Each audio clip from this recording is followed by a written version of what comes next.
Hello అందరికీ, ఇవాళ carrot పచ్చి బఠానీ కర్రీ చేసుకుందాం. ఎలా చేసుకోవాలో నేను చూపిస్తాను. దానికి కావాల్సిన ఇంగ్రీడియంట్స్: ముందుగా సన్నగా తరిగి పెట్టుకున్న క్యారెట్ ముక్కలు, అరగంట ముందు నేను నానబెట్టుకున్న పచ్చి బఠానీ, పోపు వేయట్లేదు, ఓన్లీ కరివేపాకు, ఎండుమిర్చి, అల్లం, వెల్లుల్లి కారం ముందుగానే దంచి పెట్టుకున్నాను. తయారీ విధానం చూద్దాం. ముందుగా స్టవ్ వెలిగించుకొని ప్యాన్ హీట్ ఎక్కాక ఆయిల్ వేసుకోవాలి. నేను ఒక 3 స్పూన్స్ ఆయిల్ వేస్తున్నాను. చూస్తాను దాన్ని బట్టి.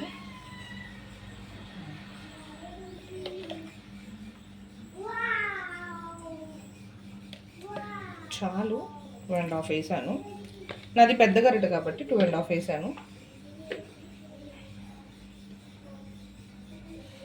కొంచెం ఆయిల్ హీట్ ఎక్కాక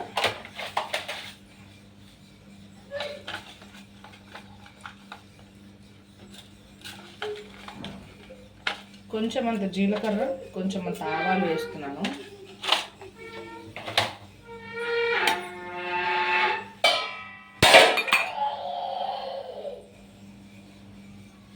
నెక్స్ట్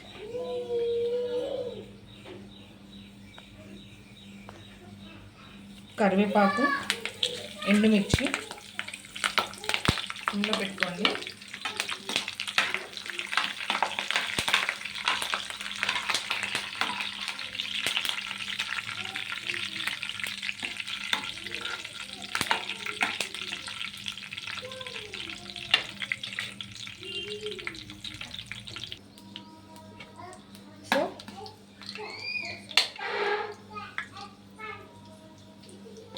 కొంచెం చిటికెడు పసుపు వేసుకుంటున్నాను నేను నూనెలో.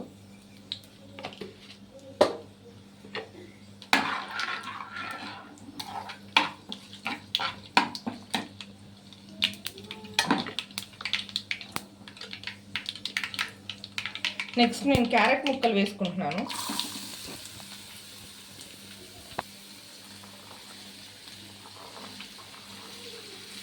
తర్వాత పచ్చి బఠానీ కూడా వేస్తాను.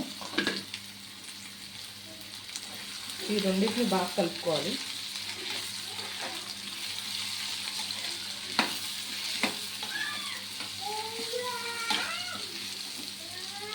కొంచెం అంత రాళ్ళ ఉప్పు వేస్తున్నాను. చూడండి, కొంచెమే, ముందు ఊరికే క్యారెట్ మగ్గటానికి మాత్రమే.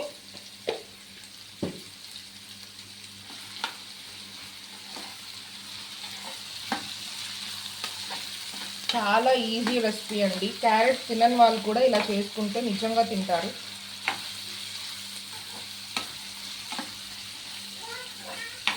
Carrot and beans are very healthy, చాలా మంచిది. ఇలా చేసుకోవడం వల్ల క్యారెట్లో మనకి తినేటప్పుడు ఆ స్వీట్నెస్ కూడా తగలదు. కొంచెం ఇలా స్పైస్ వేసుకొని చేసుకోవడం వల్ల. విడిగా క్యారెట్లో స్వీట్ తగులుతుంది కాబట్టి మనం అంతగా ఇష్టపడం. సో ఇలా ఒకసారి ట్రై చేయండి. దాన్ని కాసేపు మగ్గనిద్దాం. క్యారెట్లో నుంచి కొంచెం వాటర్ వచ్చేదాకా మగ్గనిద్దాం. క్యారెట్ మగ్గుతున్న లోపు నేను ఈలోపు అల్లం, వెల్లుల్లి అనేది దంచుకుంటున్నాను. దాన్ని రెడీ చేసుకుంటున్నాను. సో ఇలా దంచుకోవాలి అల్లం వెల్లుల్లి ముద్ద. ఓకేనా? నేను ఈ దంచుకున్న దాన్ని పక్కన పెట్టుకుంటున్నాను. నేను అసలు యాక్చువల్లీ నీళ్ళు పోయిరు, కానీ నేను కొంచెం అంతే ఆ రోడ్లో ఆ మసాలా నీటి కోసమే పోస్తున్నాను.